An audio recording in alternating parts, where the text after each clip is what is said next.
Federal judges are going to have to be the last firewall to protect our democracy, particularly when Donald Trump's FBI and its Department of Justice comes into federal judges on an ex parte, meaning they're by themselves with no defense lawyer on the other side, and asks those judges for search warrants and wiretaps and the rest, whether it's a regular federal judge or it's a federal judge that is in the FISA court, the Foreign Intelligence Surveillance Court.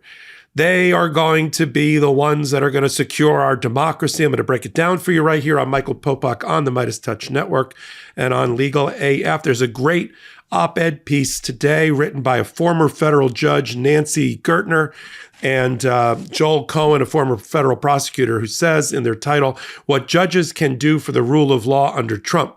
Let me break that down for you. I know we spent a fair amount of, in giving a fair amount of understandable criticism of federal judges in the legal AF world that I occupy. We call out especially the Trumpers who seem to abandon the rule of law, to side with Donald Trump on key constitutional and other issues. But let's take the plane up 30,000 feet and look down at the landscape of the federal judiciary and the importance of the federal judiciary. There are 1,000 or more federal judges. Many of them have been appointed by Democrats, including over 250 by Joe Biden and Obama and Clinton and the like. I think there's even a Carter senior judge still around. They, in the various places that you can think of, mainly Democratic states, have democratically appointed judges, federal judges who are appointed by Democratic presidents. What the op-ed piece is calling for, and I redouble my call for it as well, is that the federal judges, when they have the Department of Justice under Donald Trump, the FBI under Donald Trump in front of them, and they normally would give sort of a bit of they would give a lot of credence to whatever's being presented in their courtroom. They would give them the benefit of the doubt, if you will. They should not do that any longer. They should be circumspect. They should be jaundiced in their view. They should put the government to the put them to their proof and hold their feet to the fire before issuing search warrants under Title III of our code, or eavesdropping warrants, or wiretapping warrants, or anything else.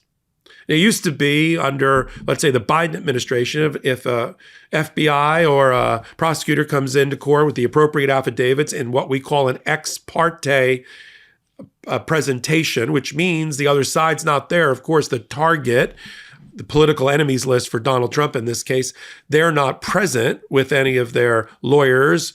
It's just a one-sided presentation to a judge. We call that ex parte.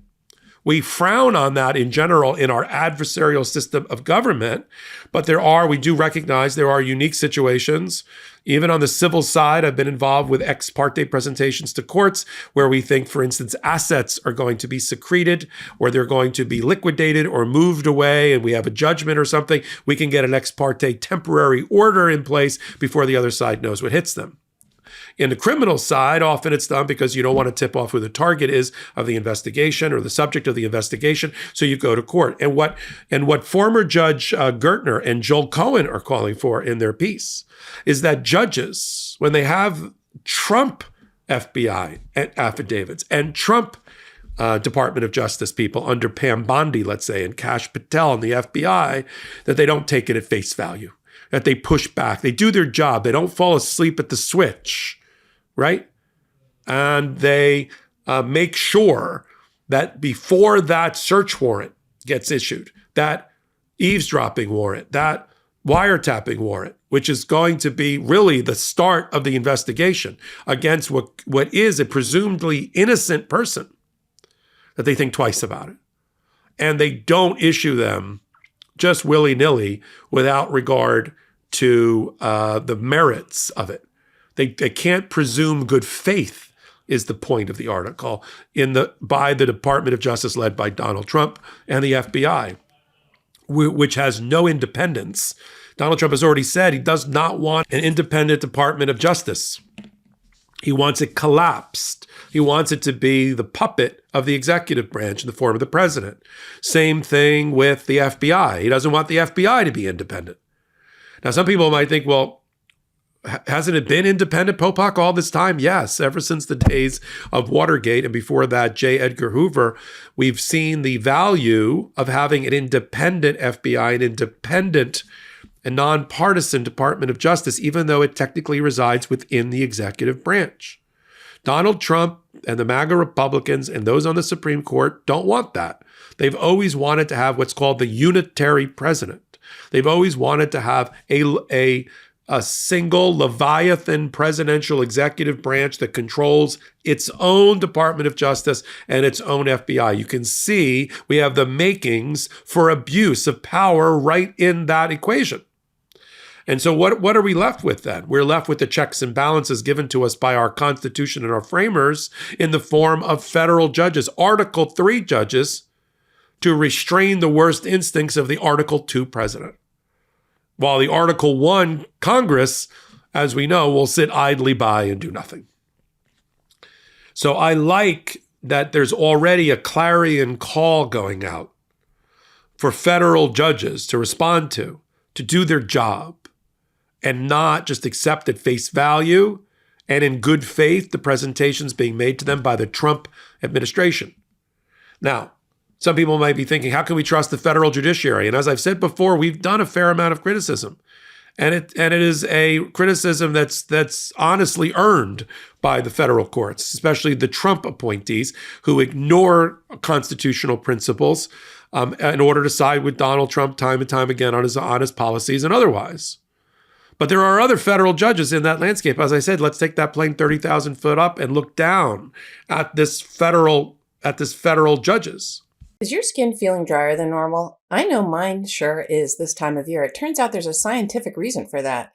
It's something that our sponsor today, OneSkin, which is the first company to target skin aging at the cellular level, they know all about this. Your skin barrier, the outermost layer of your skin, gets compromised during the winter due to things like colder temperatures and lower humidity. The difference between OneSkin's products and others on the market is that OneSkin is formulated with their proprietary OS1 peptide. This is a peptide that the 4 founders, who are all skin longevity scientists, by the way, they developed after testing 900 other ingredients, and it's scientifically proven to switch off the aging dysfunctional cells that cause collagen breakdown and compromise the skin's barrier. In fact, in lab and clinical studies, OS1 Eye, OS1 Face, and OS1 Body were proven to increase barrier function in addition to improving overall appearance in 100% of users.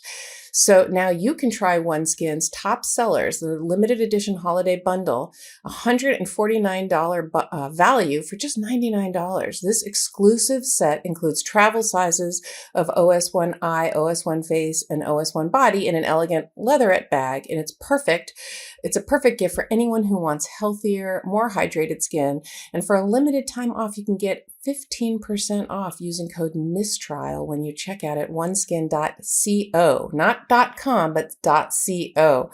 This holiday season, invest in your skin's long-term health because healthy aging is a gift. I personally love OneSkin. I've been using it for a while. And people have noticed that I look younger than my age, which is 58, and that I look younger than I used to look in the past. And I credit that to the addition of OneSkin to my skin routine. Again, this is founded by and led by an all-woman team of skin longevity scientists, which of course I love. And it's redefining the aging process with their proprietary OS1 peptide, the first ingredient proven to help skin look, feel, and behave like your younger self. Get 15% off with code MISTRIAL with 2 S's, MISSTRIAL at oneskin.co. That's 15% off oneskin.co with code MISTRIAL. After you purchase, they'll ask you where you heard about them. Please support our show and tell them we sent you. Invest in the health and longevity of your skin with OneSkin. Your future self will thank you. Now, when the attorneys general of America, Democrats, public interest groups like the American Civil Liberties Union and others, the Southern Poverty Center and all, when they start bringing their they start bringing their lawsuits against Donald Trump and his executive orders that are unconstitutional or violate congressional law, we'll pick the judges that we think will give us the fairest shake in court, I guess is the right way to put it. The ones who can be trusted, the ones who are honest, the ones who aren't MAGA. But when it comes to starting FBI investigations, they have to go to federal judges and magistrate judges. They're going to also be the key here. And the magistrate judges wasn't talked about in the article, but I'll talk about the role of federal magistrate judges here in a minute, who are not Article 3 judges. They have to go. That's the one thing FBI has to do. They can't run to the Eastern District of Texas every time to get a friendly Judge Kaczmarek to give them an issue a search warrant or an eavesdropping warrant. They're going to have to go wherever the location of the crime is. Many of the public enemies that Donald Trump has declared reside in Washington, which is a good thing because the Washington federal judges are primarily on the Democratic side.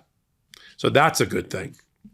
Not all, not universally, but there's more Democratic appointed judges in the District of Columbia than in most places. Other public enemies of Donald Trump include the media, a lot of them based in New York and in California, also places where federal judges are by and large more Democratic president appointed than in other places. That's a good thing. Not all media is based that way. So I am counting on the Californias and Floridas and the District of Columbias and those federal judges to do the lion's share of the work here to protect democracy about how they issue search warrants and wiretapping warrants and the like. Similarly, we can see, and I'm anticipating, that the Trump administration controlling the Department of Justice and the FBI will try to abuse the Foreign Intelligence Surveillance Act, what we call FISA, and try to claim there's some sort of foreign influence, maybe trying to wiretap undocumented aliens or search warrant for them, trying to run into FISA court to try to get a search warrant. Now, that court established in 1978. There's 11 members of it, all been appointed by the Chief Justice of the Supreme Court, in this case, John Roberts. It's pretty equally split between Republican and Democrats, and they have to give what's called a Section 702 approval before there's a FISA wiretap, eavesdropping, search warrant, or the like. They are in D.C., and as I said, they are not overly partisan. So that's also a good thing. These are the ways, what I'm describing, that we can put up the guardrails, strengthen the guardrails around the anticipated abuse of power by Donald Trump in control of the FBI and the Department of Justice. But it all comes down and boils down to these federal judges.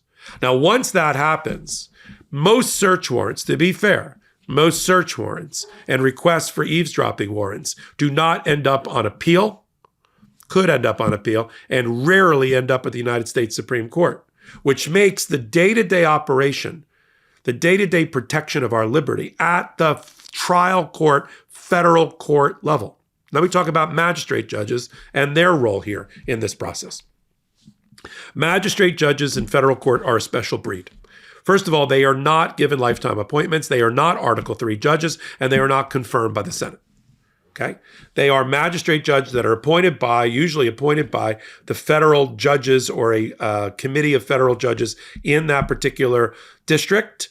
And the magistrate judges do, on the criminal side, the most of the work, of the procedural work at the start of a case, the arraignment, the search warrant, the unsealing of the indictment, things about bail and probation, things about bonding and bail, all are through the magistrate judge. You rarely get to the federal district judge, the Article 3 judge, until slightly later in the process. They could also be approached, as we saw in the Trump Mar-a-Lago case, where the magistrate judge Reinhart in Fort Lauderdale was the one who got the application from the Department of Justice, who got the FBI's affidavits and decided to issue that search warrant. That came out of Reinhart in the search warrant came out of Reinhart in Fort Lauderdale, magistrate judge. The original subpoena came out of Article 3 Judge Beryl Howell in the District of Columbia for the Mar-a-Lago case. But the nitty-gritty, dirty work, magistrate judge. And so that is who you face a lot in the very beginning. The first 6 months of your case, if you're a criminal defendant, is at the magistrate judge level. So they're calling for Article 3 judges to do their job, federal district judges. I also call on magistrate judges who have been appointed by the judges, who are usually less partisan. They'd love to get elevated one day to be a federal judge, so they do have politics, but they've got to do their job as well to protect democracy. So I'm going to continue to call on these judges, call out these judges. I do it here on the MeidasTouch Network in a number of different ways. One, I've got a show now on Tuesday nights called Popok Live, Tuesdays, 8 p.m. Eastern Time on the MeidasTouch Network. I answer questions. I give answers, commentary, and analysis the only way I know how, without blowing smoke or sunshine. Popok Live, Tuesday nights at 8 p.m.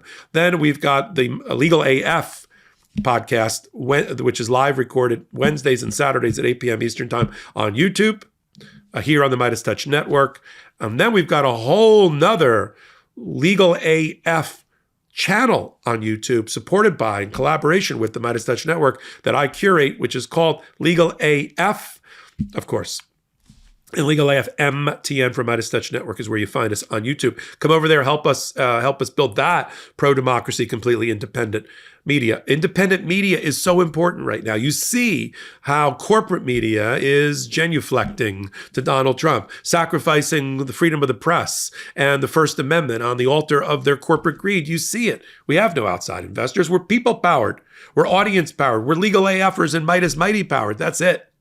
And so those subscriptions are free, and they really help over on YouTube. We should, with your help, we're hoping to get to 500,000 just in 6 months' time over on Legal AF. So I invite you to join us there as well. So until my next hot take, I'm Michael Popok, and I'm reporting.